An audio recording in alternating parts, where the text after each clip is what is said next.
네, 안녕하세요. 평안히 쉬셨습니까? 하나님 오늘 또 우리에게 좋은 날을 주셨습니다. 오늘 하루도 건강하고 힘차고 활기찬 복된 하루 될 수 있기를 축복합니다. 오늘은 요한계시록 18장 4절에서 5절까지의 말씀입니다. 또 내가 들으니 하늘로부터 다른 음성이 나서 이르되 내 백성아 거기서 나와 그의 죄에 참여하지 말고 그가 받을 재앙들을 받지 말라.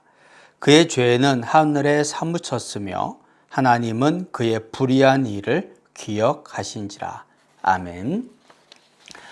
이 요한계시록에 나오는 이 바벨론이라는 나라는 사실은 로마를 상징하는 말입니다. 그런데 바벨론이 멸망할 것이다 이런 이야기가 나오니까 결국은 로마가 멸망할 것이다. 하나님께서 로마를 심판하실 것이다 라는 말로 바꾸어 우리가 읽을 수 있겠죠. 그러나 역사적으로 보면 바벨론도 망했고 로마도 망합니다. 그런데 왜 망했는가? 하나님께서는 그들의 죄를 보셨고 그리고 그들의 죄를 심판하셨기 때문에 바벨론도 로마도 다 망하게 된 거죠. 읽어드린 말씀에 보면 모든 죄는 하늘에 사무치고 하나님은 그 불의한 일을 기억하신다 그렇게 말씀을 하셨습니다. 그러면서 하나님께서 하시는 말씀이 내 백성아 거기서 나오라. 나의 백성은 바벨론이 있으면 안 되고 거기에서 그 죄악이 관영한 곳에서 머물지 말고 나오라고 말씀을 하고 있다는 겁니다. 우리가 사는 세상도 생각을 해보면 죄악이 관영하죠. 하나님께서는 우리에게 내 백성아 거기서 나오라 그렇게 말씀을 하십니다. 그런데 이 세상에서 우리가 나갈 수가 없죠. 우리가 이곳에서 나가기 위해서 산속으로 들어가서 혼자서 살 수는 없는 노릇입니다. 이 악한 세상에서 벗어나서 그러면 과연 살 수 있는 방법이 과연 어떤 것이 있는가? 첫 번째는 죄에 물들지 말아야 합니다.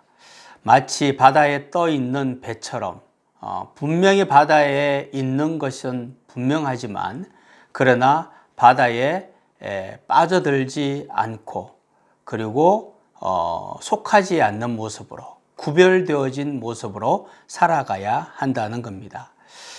세상에 살지만 세상에 속하지 않고 세상에 살지만 세상에 빠지지 않는 모습으로 우리가 살아야 합니다.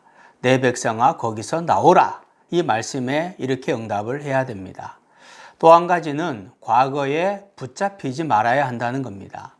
특별히 과거의 나쁜 기억들 그리고 상처받은 기억들 이런 것들 때문에 지금까지 오랜 세월이 지난 지금까지도 그 과거의 기억에 붙잡혀서 다른 사람을 미워하고 화를 내고 폭력을 행사하고 속상해하고 그렇게 살아서는 안 된다는 거죠.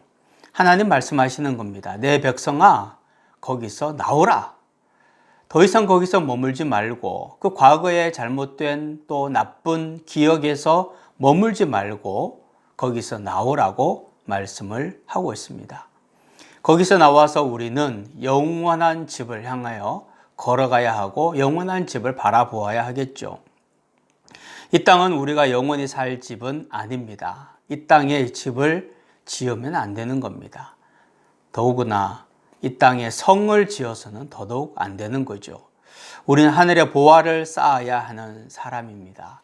하늘의 보화를 쌓으면요 빨리 가고 싶어요. 왜냐하면 내가 쌓은 보화가 하늘에 다 있으니까. 내 백성아 거기서 나오라. 이 음성을 듣고 내가 나와야 할 곳에서 반드시 나와서 더 이상 죄로 인하여서 고통받지 아니하고 하나님의 은혜가 가득한 삶 살아갈 수 있기를 축복합니다. 내 백성아 거기서 나오라 말씀하실 때에 잘못된 죄악의 늪에서 또 잘못된 그리고 나쁜 기억 속에서 속히 벗어날 수 있게 도와주시옵소서. 용기를 내어 그곳에 머물지 아니하고 박차고 나올 수 있게끔 도와주시고 하나님 나라 바라보고 하나님 나라 소망 갖고 살아가게 인도하여 주옵소서. 예수님의 이름으로 기도하옵나이다. 아멘.